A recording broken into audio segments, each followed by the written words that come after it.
सबसे पहले कि ये जो हाई रिस्क लोग हैं इनको ज़रूरी है कि एनुअल चेकअप्स होने चाहिए। ब्लड प्रेशर का कंट्रोल बहुत अच्छा होना चाहिए और ब्लड प्रेशर का कंट्रोल जो है आजकल डायबिटीज़ और हाई ब्लड प्रेशर के लिए 130/80 से कम होना चाहिए। 140/90 जो कि पहला क्राइटेरिया था वो अब नहीं एक्सेप्टेबल है। सो ऐसे मरीजों में ब्लड प्रेशर का कंट्रोल होना बहुत ज़रूरी है।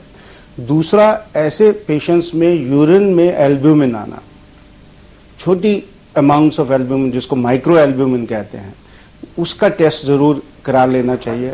6 महीने से 1 साल में ज़रूर ऐसे मरीजों को माइक्रो एल्ब्यूमिन के लिए टेस्ट कराना चाहिए, ये देखने के लिए कि किडनी की डिजीज का स्टार्ट तो नहीं हुआ है।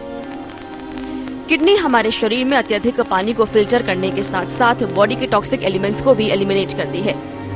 इसके अलावा शरीर में खून बनाने और हड्डियों को मजबूत करने में भी अहम रोल अदा करती है। लेकिन आजकल बच्चों में भी किडनी की समस्या देखी जा रही है।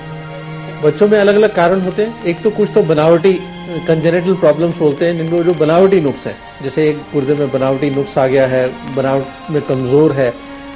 दूसरा होती है इन्फेक्शंस, यूरिन इन्फेक्शंस होती हैं, वो किडनी को डैमेज कर जाती हैं। स्टोन डिजीज है, वो एक इम्पॉर्टेंट कॉज है।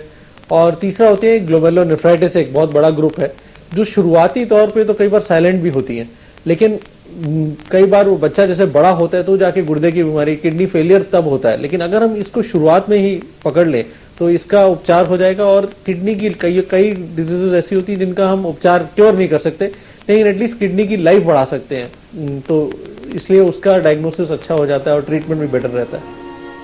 किडनी सही ढंग से काम करे, इसके लिए खानपान और कसरत पर ध्यान देने की जरूरत है। पानी की मात्रा बढ़ाने और रोज योग कर आप अपनी किडनी का ध्यान रख सकते हैं। इसके अलावा रेगुलर चेकअप के जरिए आप खतरे के बारे में समय रहते जान सकते हैं। अगर किडनी अपनी क्षमता से 10% काम कम करे तो इसका इलाज दवाइयों में संभव है, लेकिन अगर इसकी काम करने की क्षमता और भी कम हो जाए तो फिर डायलिसिस या किडनी ट्रांसप्लांट ही एकमात्र उपाय रह जाता है। सगुना गुप्ता, दिल्ली आज तक।